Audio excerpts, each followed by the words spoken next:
kod dengan berbaki 2-3 bilion lagi, Zahid Hamidi boleh fikir macam mana daripada tak ada satu kapal pun boleh tambah 5 lagi kapal. Orang duk sibuk cerita pasal angkatan tentera, pasal meriam kena sakau, pasal kapal tak ada. Dia Menteri Pertahanan dulu.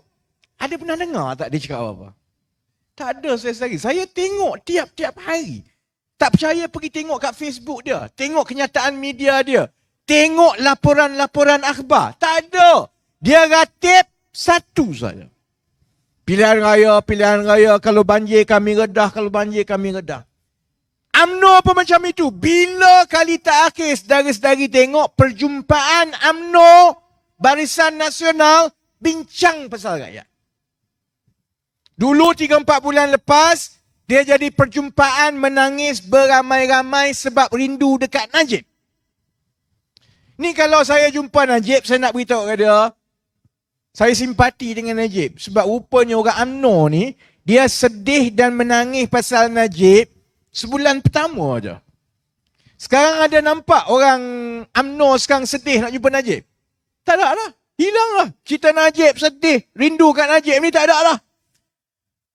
Sebab itu kita ada masalah dalam negara ini. Kerana parti-parti yang mengaku nak jadi kerajaan untuk bantu rakyat ni, sebenarnya dia tak sembunyi-sembunyi pun. Dia tak minat langsung pun.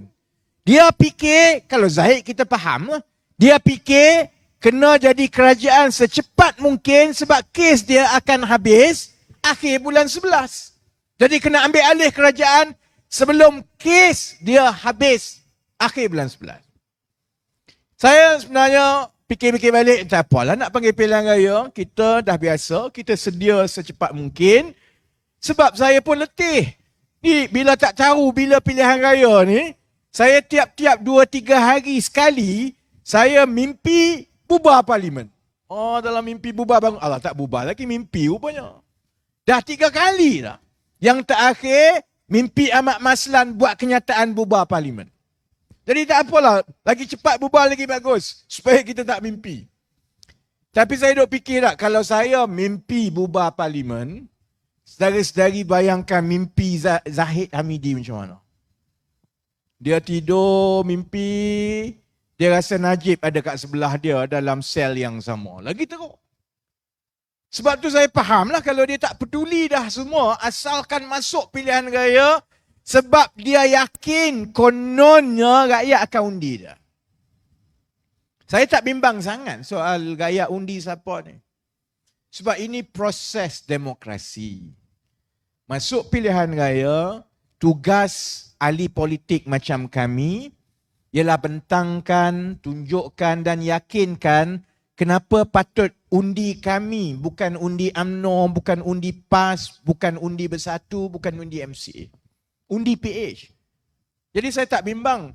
Kalau dilantik, menang, kita ada tanggungjawab besar. Kalau tak menang, maksudnya kita kena terima maklum balas daripada rakyat. Fikir lagi nak buat macam mana, kita ada masalah. Masalah dia saudara-saudari begini. Kita bukan berada dalam keadaan sebagai sebuah negara dalam keadaan yang baik. Kalau saya selalu bagi perbandingan, kita ni sebenarnya dah sakit. Sakit kalau 10 tahun dahulu mula ada kencing manis, sekarang ni dia dah sampai ke peringkat yang berbahaya. Saya yakin sebenarnya, kalau tak pilihan raya kali ini, pilihan raya sekali lagi, PRU 16, memang UMNO Barisan Nasional akan kalah. Sebab mustahil rakyat yang semakin cerdik akan terus membiarkan satu kumpulan orang yang membawa kerosakan demi kerosakan untuk terus berkuasa. Sebab itu kita tengok dari segi sokongan rakyat, tahun 2018 dahulu UMNO jatuh menjunam, pengundi Melayu kepada UMNO dulu dalam 40 ke 45% purata seluruh negara. Sekarang berapa undi UMNO Barisan Nasional dari tangan Melayu? Sekitar 40 ke 45%, saudara-saudari. Maknanya dah 4 tahun, nak masuk 5 tahun, UMNO tak pulih pun. Dan dia akan makin teruk kerana keadaan makin teruk. Jadi saya tak bimbang soal Pakatan Harapan menang kalah. Dia tunggu masa je. Masalah kita ialah negara kita dan kesan itu akan ada kesan yang besar kepada orang ramai macam saudara-saudari. Lama mana saudara-saudari boleh bertahan dalam keadaan yang makin teruk dan yang paling penting, negara, keluarga yang saudara-saudari nak wariskan kepada anak cucu cicit. Kerana benda yang kita ada sekarang contohnya, rumah kita, kereta kita, pekerjaan kita, perkara yang kita pun sekarang sudah mengeluh sekarang, belum tentu lagi anak kita, cucu kita akan ada benda yang sama kalau kita tak baiki keadaan negara. Kerana macam saya sebut, kalau orang tu sakit kencing manis, mula dia boleh kawal lagi. Lama-lama dia kena potong kaki. Lama-lama dia kena buang buah pinggang. Dia dah kena dialisis. Lama-lama semua tak kena. Lama-lama dia mati. Kalau nak tengok betapa teruknya keadaan negara sekarang, mudah saja. Tengok bajet yang dibentangkan semalam.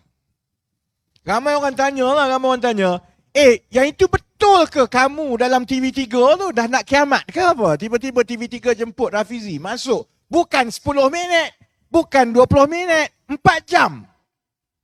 Live. Memang saya lah, tak ada orang lain yang kalau macam tu rambut botak sikit, ada parut sebab jatuh basikal lah, itu memang saya. Sebab itu kalau bila saya masuk sampai ke TV3 tu kan orang tanya apa perasaan. Salah satu sebab utama saya terjebak dalam politik ni walaupun saya tak minat. Saya duduk kat UK pun, saya bekerja di London masa reformasi, masa PKR mula-mula ditubuhkan. Saya bukan minat sangat pun. Tak tentu pun akan balik Malaysia macam tu. Setiap hari saya terus kerja kat London, terus duduk kat sana kan.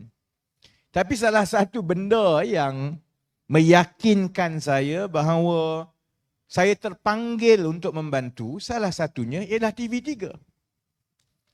Sebab saya tak tahan tengok cara media-media perdana masa itu, TV3, Utusan Malaysia, Berita Harian, digunakan untuk memberitahu benda yang tak betul dan mengada-adakan bagi tujuan membodohkan rakyat. Benda lain tak apa.